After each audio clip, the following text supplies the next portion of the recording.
नमस्ते, मेरा नाम है शुभम और आप देख रहे हैं बिहार मिरर। बिहार की राजनीति इस वक्त दिलचस्प मोड़ पे है। बिहार विधानसभा चुनाव होने हैं, महज कुछ महीने का वक्त बचा है।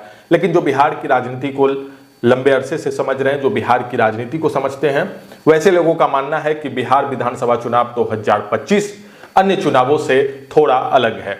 थोड़ा अलग चुनावी माहौल इस वक्त बिहार में देखने को मिल रहा है।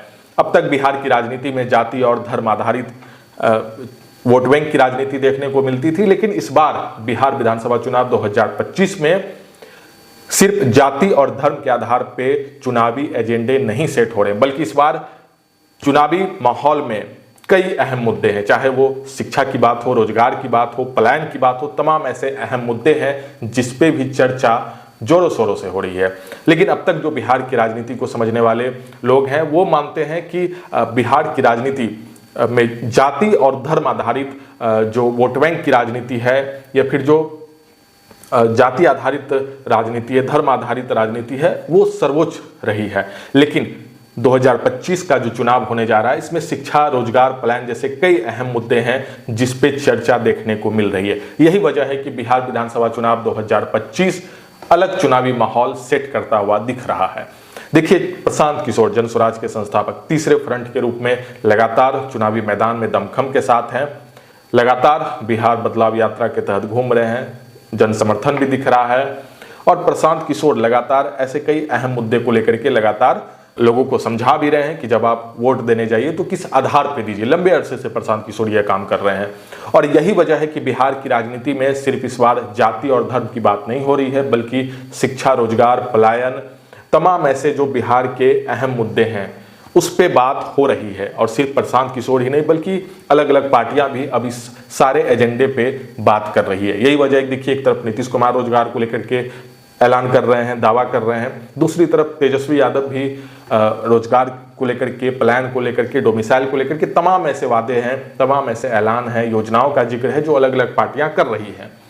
जो बिहार की राजनीति को समझने वाले लोग हैं उनका मानना है ये कि अब तक जो बिहार की राजनीति में होता था कि जब भी किसी को प्रत्याशी बनाया जाए या फिर टिकट बांटा जाए तो वो सबसे पहले जाति और धर्म आधारित वोटरों की संख्या देख करके फिर वैसे प्रत्याशी का चयन होता था।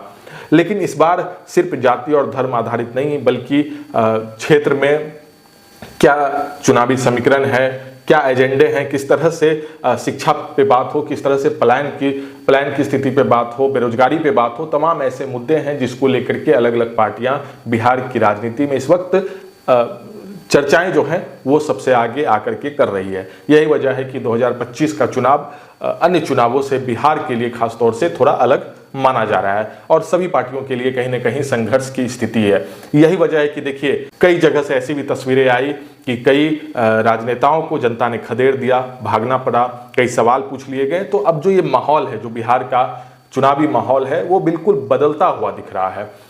अब इस माहौल में आप राजनीति के गलियारे में देख लीजिए तो कई ऐसे बिहार के सबसे अहम मुद्दे हैं उस पर बात हो रही है। और बिहार के लोगों में भी इस तरह की चर्चाएं अब बढ़ी हैं कि सिर्फ जाति और धर्म के आधार पे नहीं, बल्कि अपने जो अहम मुद्दे हैं उस पर बात होनी चाहिए। और देखिए, प्रशांत किशोर तीसरे फ्रंट के रूप में दमखम के साथ हैं चुनावी मैदान में। और प्रशांत किशोर ने ये कहा भी है कि जब बिहार की राजनीति में वो आएंगे तो जो पलायन की स्थिति है वो छठ के बाद नहीं होगी। जो छठ में लोग आएंगे वो मजबूरी में मजदूरी करने के लिए बाहर नहीं जाएंगे, ऐसी व्यवस्था वो लेकर आएंगे। कई वादे हैं, कई ऐलान हैं जो लगातार अलग अलग पार्टियां कर रही हैं। लेकिन बिहार की राजनीति में इस वक्त तीसरे फ्रंट प्रशांत किशोर के आने से बिहार की राजनीति का जो चुनावी मूड है, जो चुनावी माहौल है, उसको प्रशांत किशोर ने जरूर बदल दिया है। यही वजह है कि सिर्फ जाति और धर्म नहीं, बल्कि बिहार की कई ऐसे महत्वपूर्ण मुद्दे हैं जिस पे इस वक्त चुनावी माहौल में चर्चा हो रही है।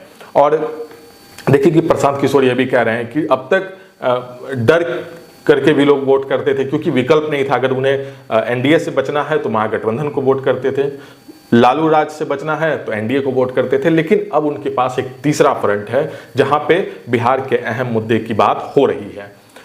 जाति धर्म से ऊपर उठ करके लगातार प्रशांत किशोर कई ऐसे जगहों पे इस बात का जिक्र कर चुके हैं कि वो जाति और धर्म आधार पर राजनीति नहीं करेंगे। हालांकि देखना होगा, लेकिन बिहार की राजनीति में अब तक जो चुनावी माहौल है, जो बिहार की राजनीति को समझने वाले लोग हैं, उनका मानना है कि 2025 का चुनाव बिल्कुल ही अलग चुनावी समीकरण सेट करेगा। बिल्कुल ही अलग चुनावी मूड में बिहार का इस बार का जो समीकरण रहेगा वो बिल्कुल ही पहले के विधानसभा चुनावों से बिल्कुल ही अलग अंदाज में दिखेगा। यही वजह है कि बिहार की सियासत में हलचल तेज है, दिलचस्प मोड़ पे है और लगातार प्रशांत किशोर तीसरे फ्रंट के रूप में बिहार की राजनीति को दिलचस्प बनाए हुए हैं। आपकी क्या राय है, आप इस वीडियो के कमेंट सेक्शन में लिख सकते हैं।